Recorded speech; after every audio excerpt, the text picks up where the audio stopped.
Muy buenas noches y bienvenidos a Visión 9. La contaminación por plástico en el mundo está acabando con uno de los problemas, o está generando uno de los problemas más graves, no solamente por contaminación, sino también en la salud. En la siguiente nota resumimos qué es lo que se vive. La contaminación por plástico es uno de los problemas más grandes que enfrenta nuestro planeta hoy. El 93% de los materiales plásticos no se recuperan a través del reciclaje y el 70% de las bolsas plásticas se desechan tras un primer uso. Según la Coalición de Contaminación Plástica, esos residuos terminan en ríos, costas y océanos, lo cual constituye no solo un problema ambiental, sino también de salud, ya que puede causar cáncer de seno, entre otros. Además, plásticos desechables como encendedores, tapas de botellas y pajillas son encontrados en los estómagos de aves y otros animales alrededor del mundo, lo que afecta el ecosistema. Con el propósito de aliviar nuestra conciencia, fabrican productos de bioplástico, un material hecho de plantas, pero que según la Coalición de Contaminación Plástica no soluciona el problema, ya que podrían no ser biodegradables y hasta tóxicos. Somos 7.000 millones de personas en el planeta. Nuestra cultura adicta a los plásticos desechables seguirá dañando al medio ambiente. Tema importante y lamentable a veces de recorrer algunos ríos de nuestro país y observar la gran cantidad de botellas plásticas y de otro tipo de plásticos también que terminan en estos lugares y que no solamente afean, sino que contaminan, afectan la salud del ser humano, pero también de una gran cantidad de animales. Para profundizar en este tema me acompaña en esta noche Enriqueta Ramírez, quien es de la Coalición contra la Contaminación Plástica. Gracias por estar con nosotros. También está don Luis Diego Marín, quien es director regional de Preserve Planet. Gracias por estar con nosotros. Y don Bernardo Aguilar, quien es director general de la Fundación Neotrópica. A todos, gracias. Veíamos el tema de los plásticos, Enriqueta, preocupante. ¿Cuáles son las estadísticas que manejan ustedes con respecto al reciclaje de este tipo de material? Existen datos en la región que todavía falta muchísimo por averiguar, por identificar, pero nosotros sabemos que los porcentajes de reciclaje van desde el 1.5 a un 10-12% máximo. Entonces nuestra pregunta es, ¿dónde está el 80% de esos desechos plásticos? Principalmente aquellos que son desechables, los de uso que rápidamente termina su función cuando nosotros los estamos consumiendo. Esos son los que más problemas causan, Luis Diego, también. Justamente esos, los envases de algunos refrescos, por ejemplo. Definitivamente, nosotros hemos concentrado, digamos, la campaña, enfocado la campaña, sobre todo en los envases de plástico de vidrio. Son envases que, como dice Enriqueta, se utilizan 2-3 minutos, una botella de agua, de refresco, y se desechan, ¿verdad?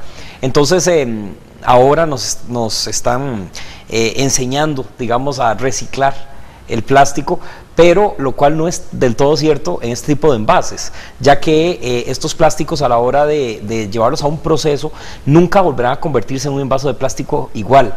Se va a convertir luego de un proceso en un plástico de menor calidad, el caso de bolsas plásticas, hasta ropa, etcétera. Y por ese motivo es que pensamos y estamos muy conscientes de que la problemática del uso exponencial de estos envases es un problema ambiental sumamente grave a nivel de todo el planeta.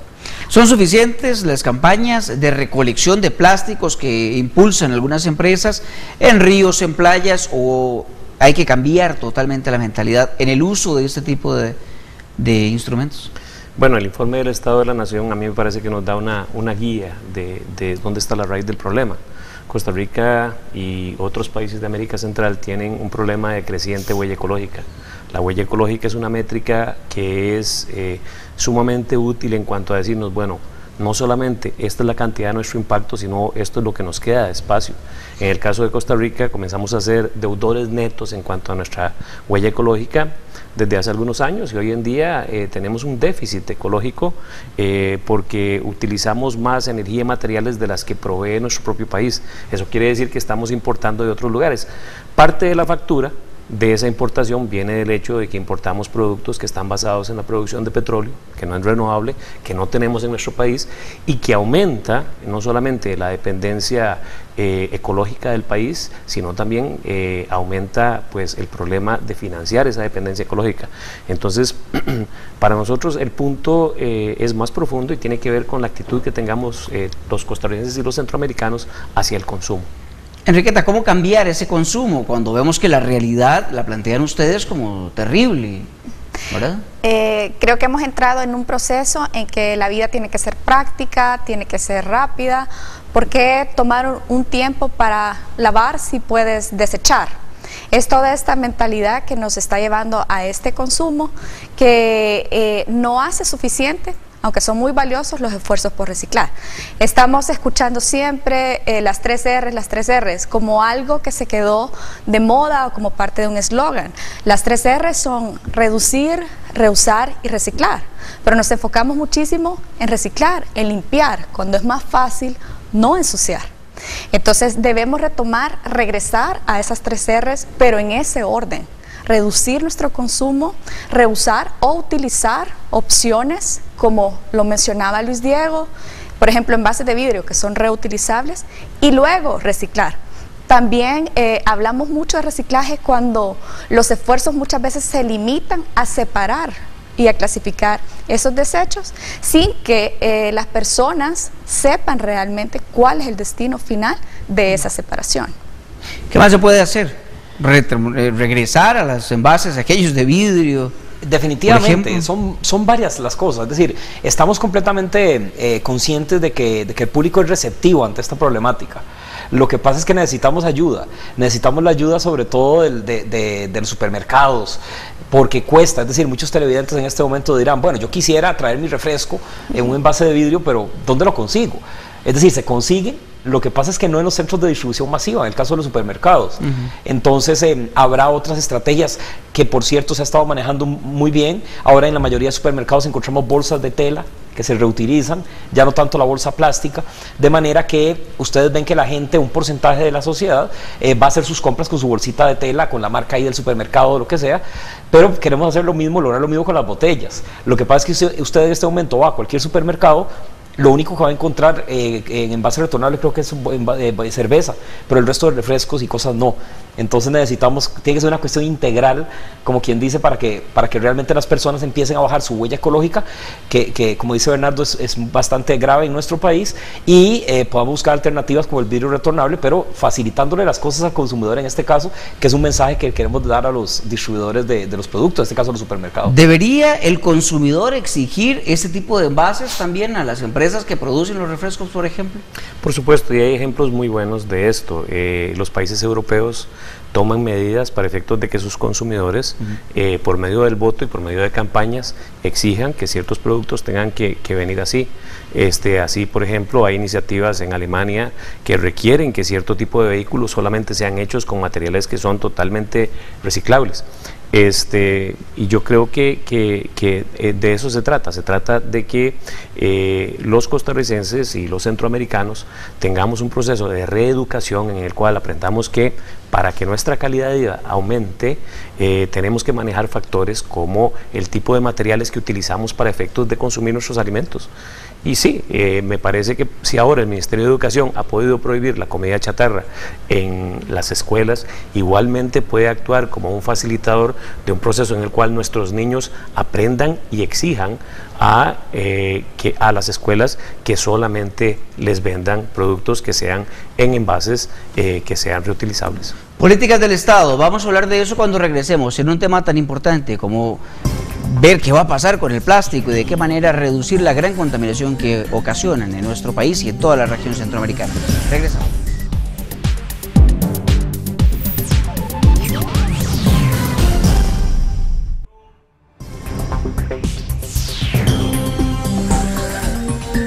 Gracias por continuar con Misión 9. El 93% de los materiales plásticos no se recuperan tras el reciclaje.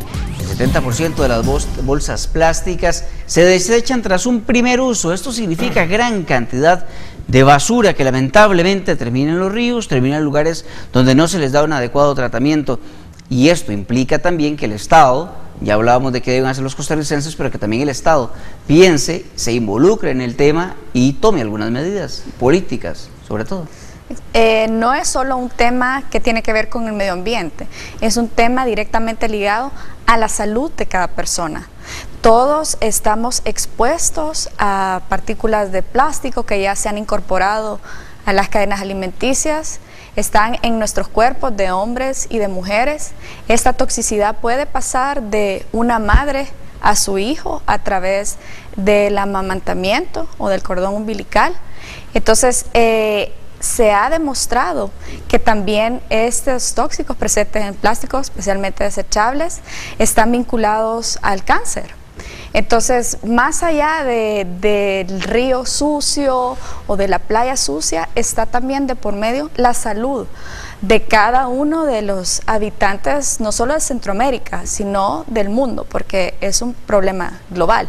Entonces, en la medida en que comencemos a conversar más sobre esto, informar más a cada persona, estamos convencidos que esta demanda va a cambiar completamente, porque hasta el momento no hemos estado conscientes de que la mayoría de bebidas o alimentos embotellados en plástico desechable nos están envenenando también.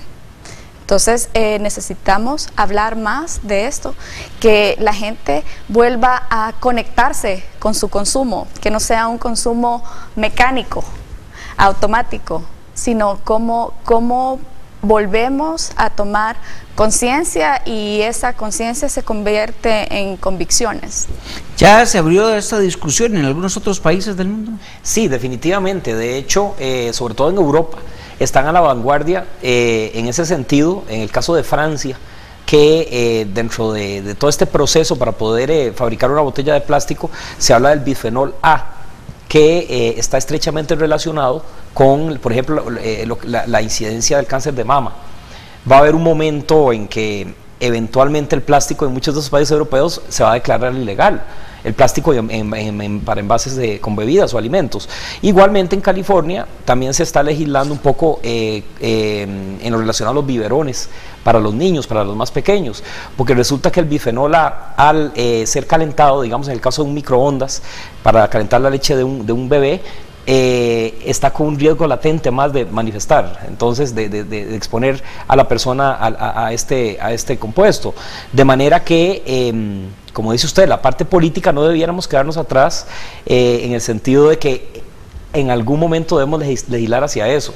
Es decir, para nosotros esta campaña es complicadísima porque muchas personas ya entraron en la etapa de reciclar y hay grandes esfuerzos que se están haciendo a nivel nacional, incluso a nivel regional también, pero ahora le estamos diciendo a la gente que sí, que reciclar, pero que reducir y sustituir, en este caso envases de plástico, bolsas, por las graves implicaciones ambientales que lleva.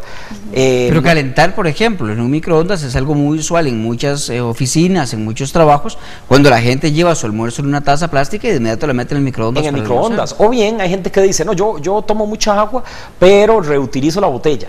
O sea, la relleno, la compro una vez y la relleno, entonces la anda usted en el carro o en la oficina y entonces ya entra en contacto con el calor, con el carro cerrado y eso no es muy saludable que digamos, ¿no? Nosotros recomendamos utilizar en este caso contenedores de aluminio o de acero inoxidable para poder llevar el agua. O sea, en realidad no hay necesidad, porque hay un famoso documental ahí que se llama La historia de una botella de agua, que dice claramente que esto es un negocio redondo para los fabricantes, porque en un país como el nuestro, o en Mesoamérica, que estamos debajo de uno de los mantos acuíferos más grandes de todo el planeta, el agua no es algo por lo cual debiéramos pagar lo que pagamos en caso de una botella de agua de envase plástico, ¿verdad? Don Bernardo, ¿qué sería lo primero que debe legislar el Estado para empezar a corregir ese tipo de situaciones? Bueno, vea, ya hay avanzado algunos pasos cuando existe una ley de gestión integral de residuos que recientemente se ha implementado en el país y por política de Estado podría orientarse hacia la promoción de este tipo de medidas. Sí, creo que estamos en un momento bueno en el sentido de que el Estado mismo ha aceptado, el Ministerio del Ambiente ha aceptado que Costa Rica está muy bien o comparativamente a nivel mundial en lo que es política verde, que en política café no andamos tan mal en toda esta cuestión de desechos, pero que en política azul andamos perdidos en lo que es el manejo del agua, en lo que es el manejo de nuestros ríos y en lo que es el manejo de nuestros mares. Yo creo que hay una ventana de oportunidad muy importante para efectos de que el asunto de la contaminación de nuestras cuencas lo orientemos hacia precisamente este asunto de convertir el consumo de los costarricenses en un consumo responsable, informado, que logre reducir la carga que estamos llevando a nuestros mares, a nuestros ríos, y que está afectando no solamente a los ecosistemas, sino que está afectando nuestra calidad de vida en formas sumamente claras y sumamente tangibles. La contaminación de nuestros ríos hace que en Costa Rica no tengamos prácticamente especies de agua fresca que sean utilizables, a menos que las sembremos, como es el caso de la trucha. Tenemos cada día más problemas con respecto a los suministros de peces en algunas zonas. Los pescadores de Tárcoles se quejan continuamente, las pequeñas cooperativas de pescadores, de que cada día tienen que ir más adentro en el mar para efectos de poder lograr su sustento y proveernos de pesca. Y pues otra serie de problemas que vienen relacionados con los comportamientos que tenemos como consumidores y como desechadores, en este caso. Eso es importante porque incluso mencionaban ustedes anteriormente de que ya el Ministerio de Educación legisló en el caso de la comida chatarra en las sodas escolares. ¿Debería impulsarse algo similar entonces para el uso de plástico? Por supuesto, y es muy posible. Yo creo que tenemos una oportunidad y creo que hay una convicción muy fuerte de la comunidad ambientalista del país de que es un asunto sobre el cual se puede hacer algo y hay que hacerlo ya. Perfecto. Voy a hacer acá una nueva pausa, pero al regresar quiero darle consejos también a usted como usuario. ¿De qué manera puede protegerse? ¿De qué manera usted puede también reducir su huella ecológica y ayudarnos un poco también a que este planeta pues viva un poco mejor y esté un poco mejor? Ya regresamos con eso.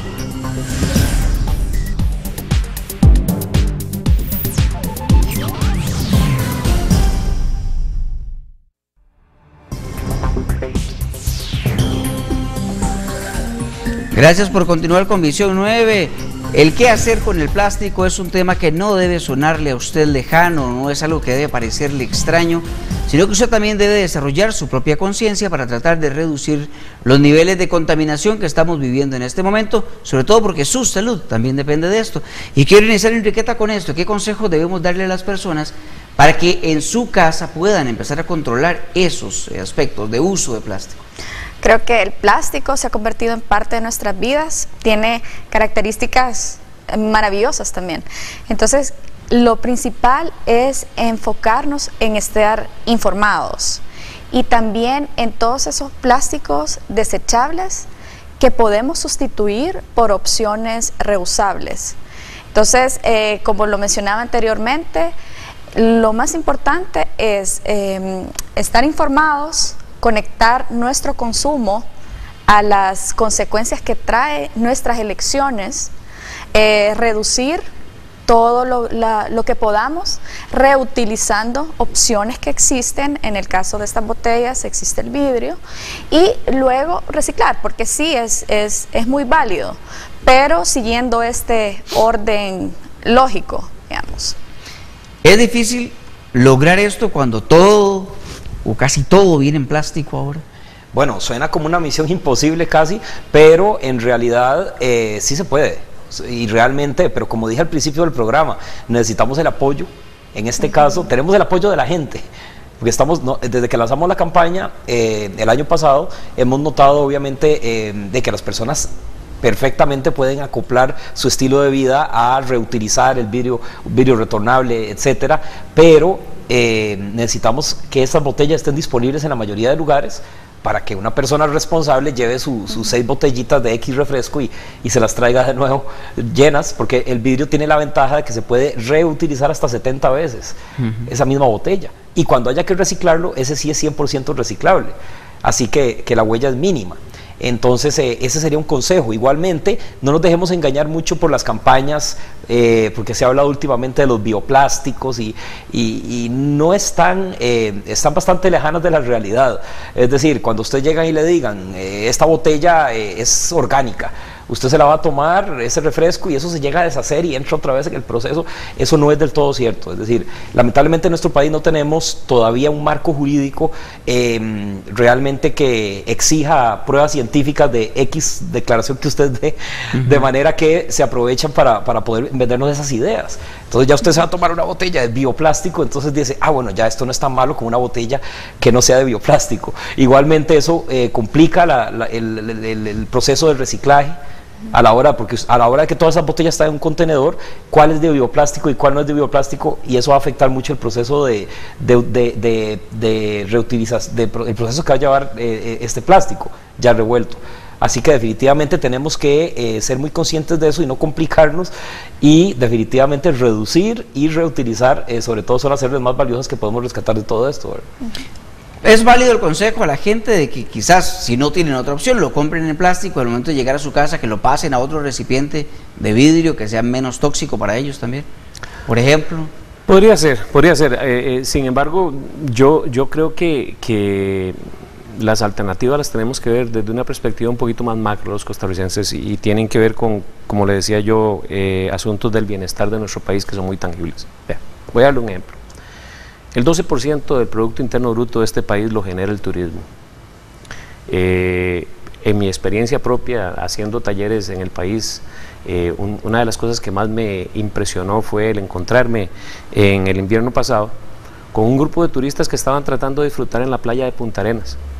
Y viera que era una escena como de película de ciencia ficción, el hecho de que, porque había comenzado las lluvias a sacar hasta Punta Arenas todos los plásticos que vienen en la cuenca del Tárcoles, tenían montañas de botellas plásticas y otros tipos de desechos rodeando el lugar en donde estaban ellos tomando el sol.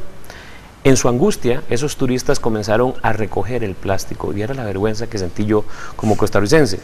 La cuestión irónica de todo eso es que justo a 25 metros de eso había un lugar donde supuestamente habían estañones para reciclar y para recoger la basura. Solamente estaba el lugar vacío y no estaban